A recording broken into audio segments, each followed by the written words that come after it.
He stood in the doorway like a stranger. The scent of rosemary chicken still lingered in the air, the candles flickered low, and her smile, soft, uncertain, froze the moment he set his keys down without looking at her. "I can't do this anymore," he said, his voice cold, distant. Serafina's hands trembled as she placed the last plate on the table. "What do you mean?" He couldn't meet her eyes. "Us, you and me, it's over." Her breath hitched. Is there someone else?" "No." The lie sat heavy between them. "This life, it's not working. You don't fit into where I'm going." Her world didn't break apart in a loud crash. It cracked in quiet disbelief. She stared at the man she married, the one who used to trace stars on her back as she drifted to sleep, the one who once told her she made the world quieter for him. Now he stood there like she was a mistake. He didn't even stay to finish the meal. He left. And with him, he took her heart, without ever knowing he'd also left behind something more. She was pregnant, with his son. If stories of love, betrayal, and powerful comebacks pull at your soul, go ahead and hit that like button, subscribe to Mr. Ross' Story Trail, and stay with me. You won't want to miss how this unfolds. 10 years later, the boardroom at Calum Enterprises buzzed with tension. The company's latest AI project was bleeding money. The solution? A secret investor. Powerful, anonymous, and said to be the best in the game. Oren Vale sat at the head of the table. Sharp suit, sharper silence. He was still the image of control, but something in his eyes betrayed weariness. Success had cost him more than sleep. He just didn't admit it out loud. The doors opened. In walked a woman draped in navy silk, posture regal, eyes unreadable. For a moment, no one moved. She wasn't just beautiful. She was composed, elevated, untouchable. And when she turned those eyes on him, his breath caught. "Good morning," she said calmly, placing a leather folder on the table. "I believe we've met before." His voice barely rose above a whisper. Serafina? There it was, the name he hadn't said in a decade. A few directors exchanged confused glances, but she didn't waver. She took her seat without looking at him again.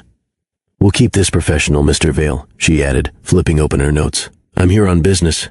But Oren couldn't hear a word of the presentation. All he could see was the girl he left standing alone by candlelight, now sitting across from him, more powerful than he ever imagined. And she wasn't alone. Waiting just outside that room was a boy with sharp eyes that looked a lot like his. Before the world knew his name, before the headlines called him a genius or a tyrant, Oren Vale was just a 24-year-old with a cracked phone, a second-hand briefcase, and a head full of ideas no one believed in yet. He worked days at a cramped startup and spent nights pacing the rooftop of his friend's apartment building, watching the city lights flicker like a promise.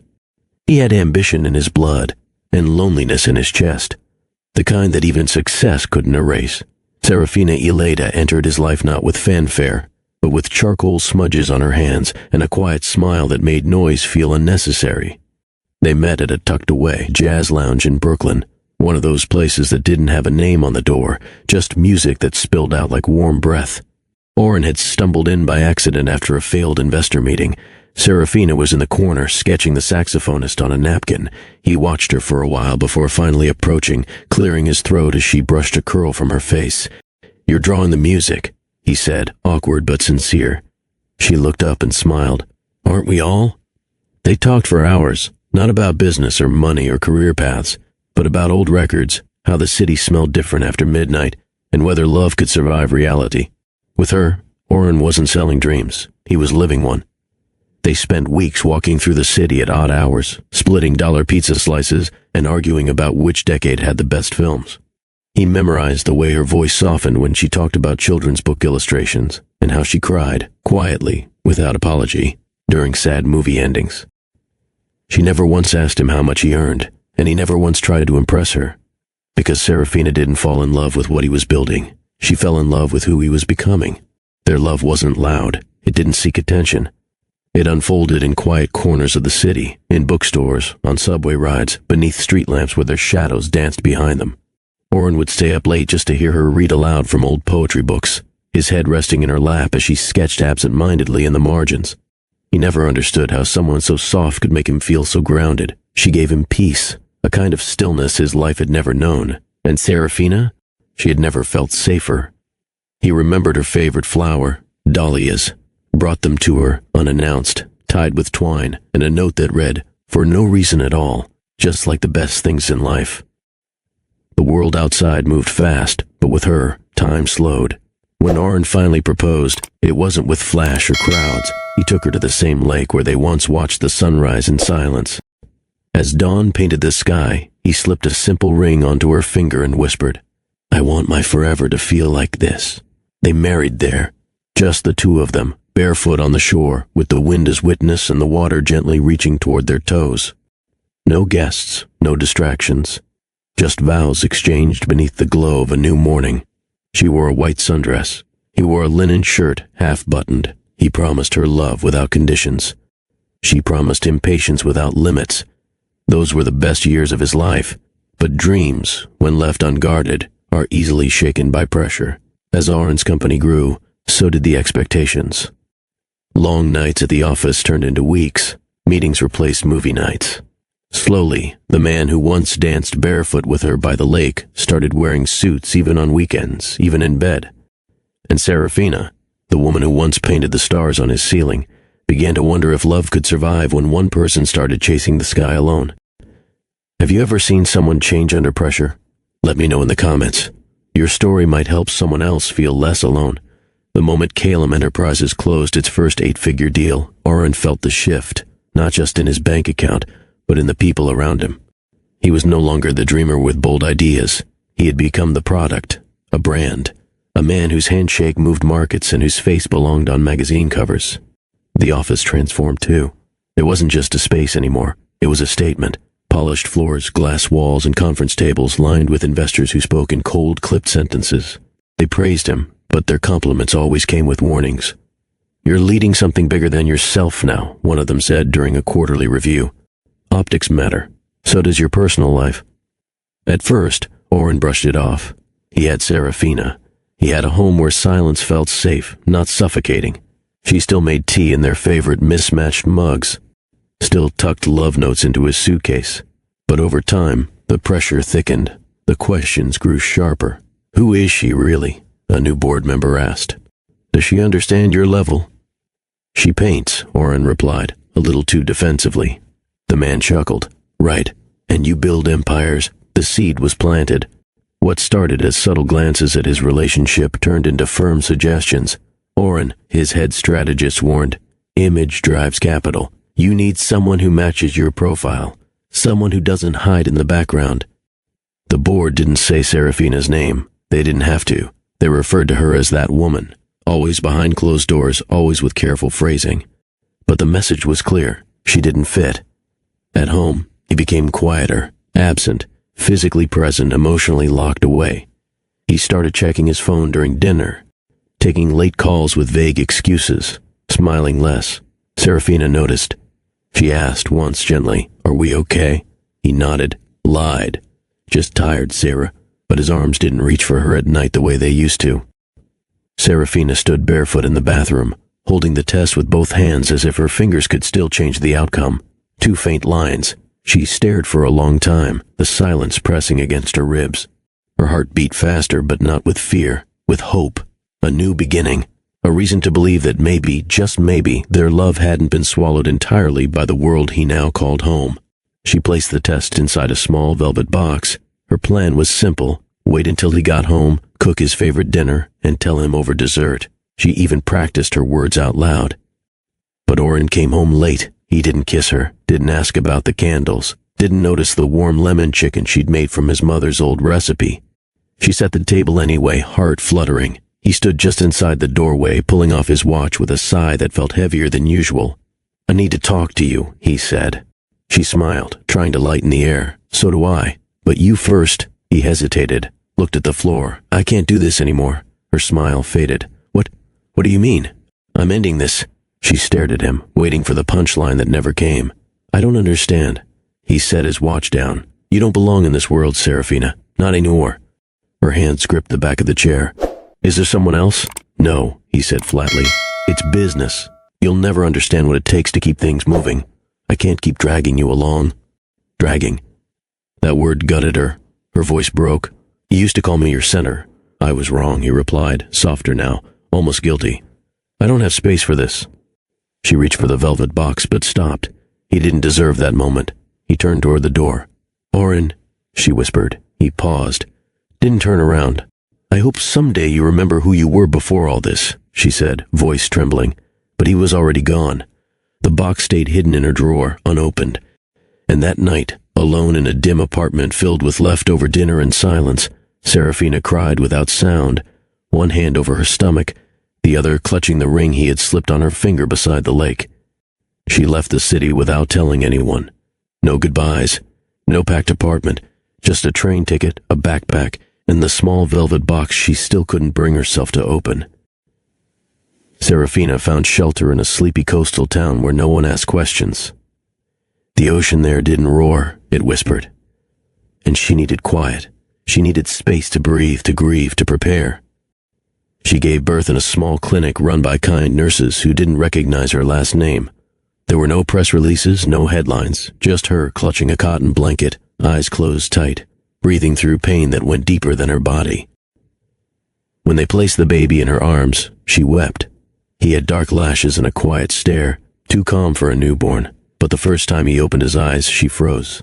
Those eyes, sharp, focused, like they were already studying the world. He didn't cry much, didn't fuss, he just watched. And when she held him against her chest, he would reach for her necklace, tug it between his tiny fingers, and fall asleep. She named him Aiden. She never told him about his father. Not then. What mattered most was that he grew up loved, not defined by what someone had walked away from.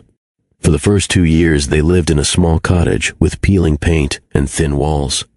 She taught art classes on weekends and worked from her laptop at night, designing interfaces for freelance clients. It wasn't glamorous. It wasn't easy. But it was theirs. Aiden loved books with animal characters. He'd fall asleep on the floor surrounded by crumpled pages, a toy car in one hand and a pencil in the other. She would watch him sleep, sketching his outline into her journal, one soft curve at a time. Each drawing reminded her of her purpose. She wasn't just surviving anymore. She was preparing to rise. By the time Aiden turned 4, Serafina had stopped calling herself just an artist. It started with user experience mock-ups. Sleek, intuitive, beautiful. Her designs felt human in a field that often felt mechanical. Tech firms began requesting her directly, not just for visuals, but for vision. She founded her own company from her living room. One laptop, one mother, one mission, to build interfaces that didn't just function, they felt. Clients multiplied, her work won awards, but she kept her name out of headlines, her face off the press. She wasn't building to be seen, she was building to build. Her startup, Eleda Innovations, quietly expanded across sectors, healthcare, finance, education. Behind the scenes, her software helped children with speech delays, simplified medical portals for elderly patients, and improved literacy in underfunded schools. At night, she was still just Aiden's mom, folding laundry, heating up soup, learning to braid his hair. But during the day, she sat across from investors in quiet power, composed, strategic, listening more than speaking, and always walking out with what she came for. She never wore the ring again, but she wore strength in her eyes and clarity in her voice. Once, after a pitch meeting in Boston, she came home to find Aiden waiting with a drawing, a house, a son, and 3 stick figures. She knelt beside him, smoothing his hair. "Who's this one?" she asked, pointing to the tall figure between them. Aiden shrugged. "Don't know. He's just always in my dreams." Her chest tightened, but she didn't speak. She just kissed the top of his head and let the silence stay. If you believe every woman has the power to rise from heartbreak, share this story. Let someone else know they're not alone. Years passed. Aiden grew, so did the company. And Serafina? She built a global empire without a last name to lean on. She became what he once said she could never be: necessary, respected, untouchable. But no matter how far she soared, her foundation stayed the same. The boy who clung to her necklace, the reason she got up before the sun. The child whose father never came back, but whose mother never stopped showing up. The numbers didn't lie, and lately, they weren't kind. Calum Enterprises, once the golden name in tech, was losing its grip. Their artificial intelligence division, once promised to be the company's crown jewel, had stalled. Too complex, too late to market, too many competitors doing it better. In the last board meeting, Oren barely spoke.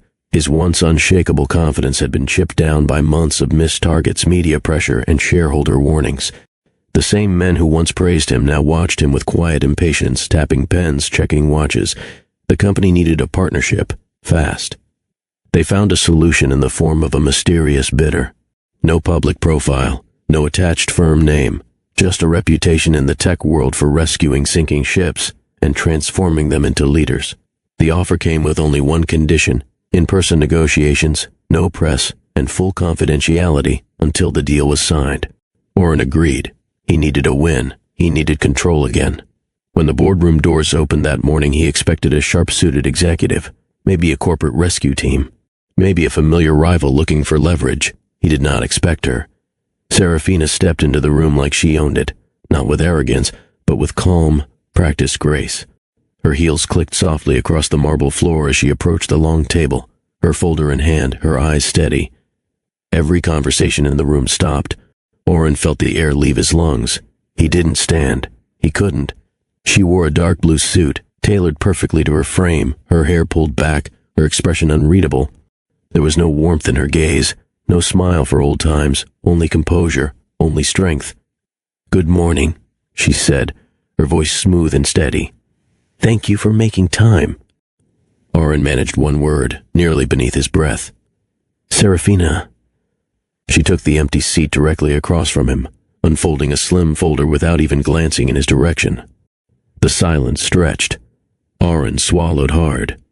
The room spun just slightly. His mind rushed to make sense of it. This woman across the table from him couldn't be the same Serafina he had left behind. Not the one who once waited for him with tea and quiet hope. Not the one who cried without sound the night he walked away. But she was. She just wasn't waiting anymore.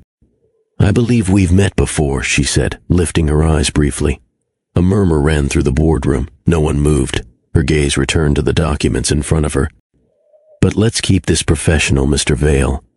The words struck like a slap. Not because they were cruel, but because they weren't. She didn't come to scold him or chase closure. She came to win. She outlined her proposal clearly, a merger, not a buyout. Calum would retain control in name, but innovation, direction, and restructuring would fall under Eleda Innovations. Her firm, her leadership. She spoke in numbers, data points, efficiency metrics. But Orrin couldn't hear any of it. He watched her hands, the same hands that once painted birds along the kitchen tiles. He watched the way she didn't fidget, didn't falter. She didn't look away when the CFO asked about projected timelines. She didn't blink when the legal advisor brought up equity. He had never seen her like this. He had always believed he was the one destined to shape the world, but here she was, shaping his. He glanced toward the door. For a moment he thought he saw a figure outside, a boy, maybe 10, leaning against the wall, holding a small tablet, legs crossed at the ankle, waiting, same dark eyes, same stillness.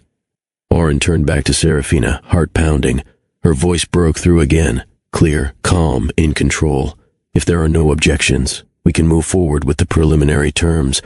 No one objected. No one even breathed. Orrin lowered his gaze to the paper in front of him, but the only thing he saw was everything he'd lost. The meeting ended. The boardroom emptied, one polished shoe at a time. But Orrin didn't move. He sat alone, staring at the folder Serafina had left behind. His hands hovered over it, but he didn't open it. He couldn't, not when the weight in his chest had already told him everything he needed to know. He stood slowly, pushing back his chair, and walked out into the corridor, heart beating louder with every step. Down the hall, near the waiting lounge, a boy sat on a bench, one leg tucked under the other, elbows resting on his backpack. His eyes scanned a tablet, completely focused. Not fidgeting, not glancing around. He looked up, and for one impossible second, time didn't just slow. It stopped. Those eyes, familiar in a way that no explanation could prepare him for. Orrin's breath caught.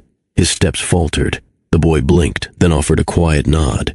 Not like a child greeting an adult, but like a person acknowledging someone they weren't quite sure how to place. Orrin didn't speak. He didn't trust his voice. He turned away, walked past, hands shaking. At the elevator, Serafina stood waiting, calm, collected. One glance at him and she knew what he had just seen. She pressed the button.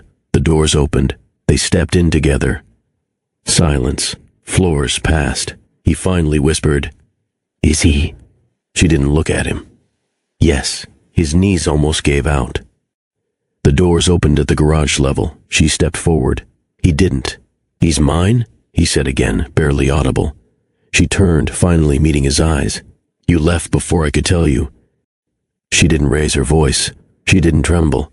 "I found out I was pregnant the night you walked out," she said quietly, her hand resting on the open car door. "But I never told you. Not after what you said to me. Not after how easily you left." Oren stepped forward, his voice raw. "I didn't know, Serafina." "You didn't ask," she replied softly. The garage echoed with silence, the kind that follows choices you can never take back. He tried to steady his breath, but it came uneven. He looked at me, like he knew me. She hesitated, then nodded. "He knows you're the man who once loved his mother. That's all I ever gave him." Oren closed his eyes, one hand gripping the concrete pillar for balance. "I thought I was protecting my company. I thought I was being smart, but I didn't just lose you. I missed his first steps, his first words." His voice broke. "I missed his whole life." Serafina didn't answer right away. She opened the back door. Aiden was inside, sketching on a notepad. When he looked up, his face lit up, not with recognition, but with kindness. He waved, then looked to Serafina. "Mom, are we going?" She nodded. "In just a second, love." As he bent back over his page, Oren's gaze locked on him. "He's beautiful," Oren whispered. "He looks like you. But he moves like me. Do you believe people like Oren deserve a second chance?" Comment yes or never below. She didn't reply to the comment, just met his eyes again, steady and sad. "I didn't keep him from you to punish you," she said. "I kept him safe. I kept myself safe." Oren stepped closer. "Does he want to know me?" "He wants to know the truth when he's ready," she answered. "For now, he just wants peace. He has friends, a garden, a telescope by his window." Oren blinked back, the sting rising behind his eyes. She opened the driver's door. "I don't hate you, Oren," she said, "but I'm not the woman who begged you to stay. And he's not a secret. He's a child, one I protected from the worst parts of your world." Then she was inside. The engine started. The car pulled away. Oren stood there long after the taillights disappeared, not as a CEO, but as a father who had just met his son. Too late. The first time Oren showed up at Aiden's school, he didn't ask for anything. He just sat in the back row during the fall recital, a stiff suit among folding chairs and proud parents. The lights dimmed, the children took the stage, and when Aiden stepped up for his solo, Oren held his breath. He played piano. Soft, careful, precise. No missed notes, no nerves.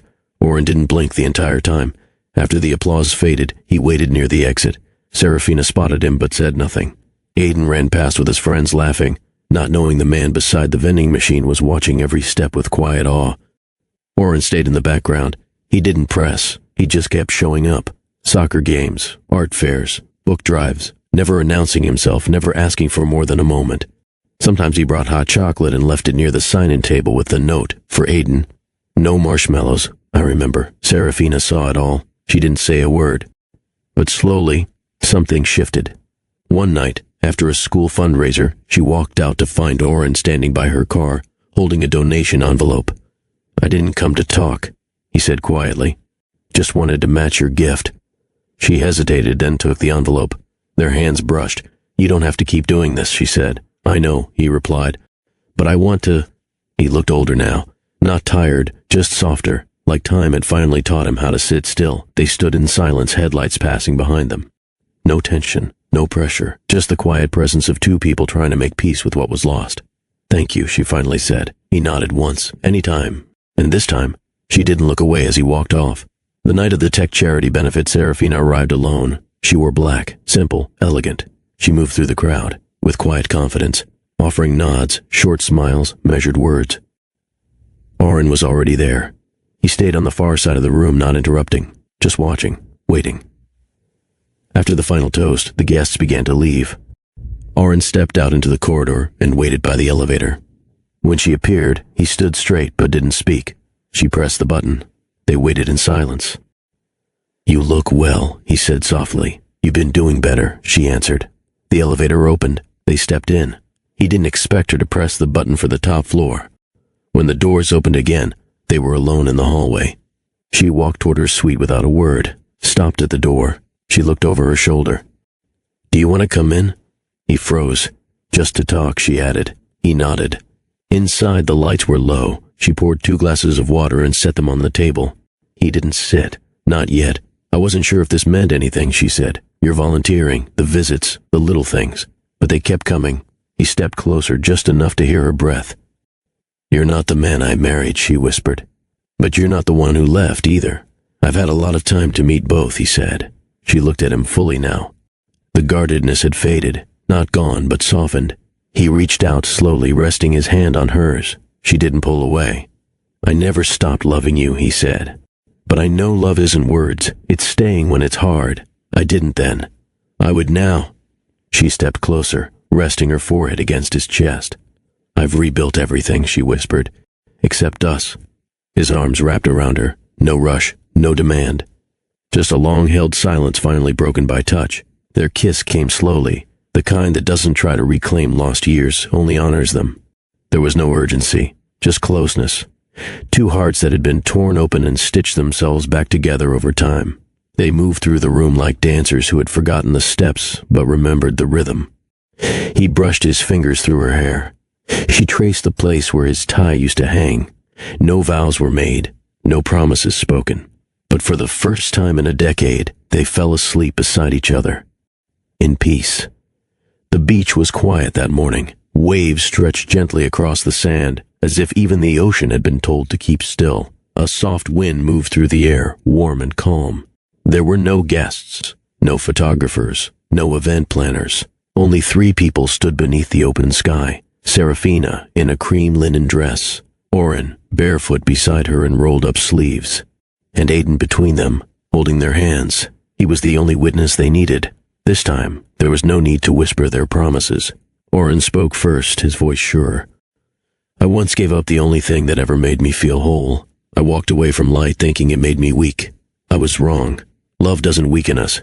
It anchors us. Serafina smiled gently. I never stopped believing in what we had. Even when I let it go, I held on in other ways. Through Aiden, through every step forward. Aiden glanced up at them, unsure but smiling.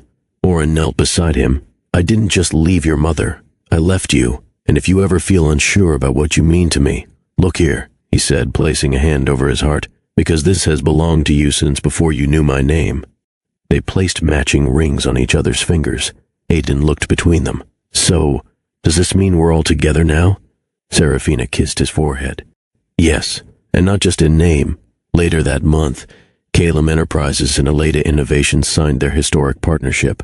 But behind closed doors, it was simple. They shared an office, but more importantly, they shared mornings with burnt toast, math homework, and lunchbox notes. They shared boardrooms, but also bedtime stories. Healing wasn't a grand announcement. It was 1,000 small decisions to stay. If this story touched your heart, please like, share, and subscribe to Mr. Ross Story Trail. And don't forget, love, when true, finds its way home. The headlines called it A Tech Empire Reborn, but the real story, a man who relearned how to hold a hand, a woman who chose growth over bitterness, and a boy who reminded them both that second chances are earned, not owed. The house they lived in had sand on the porch, worn wood on the steps, and a swing Aiden helped his father build.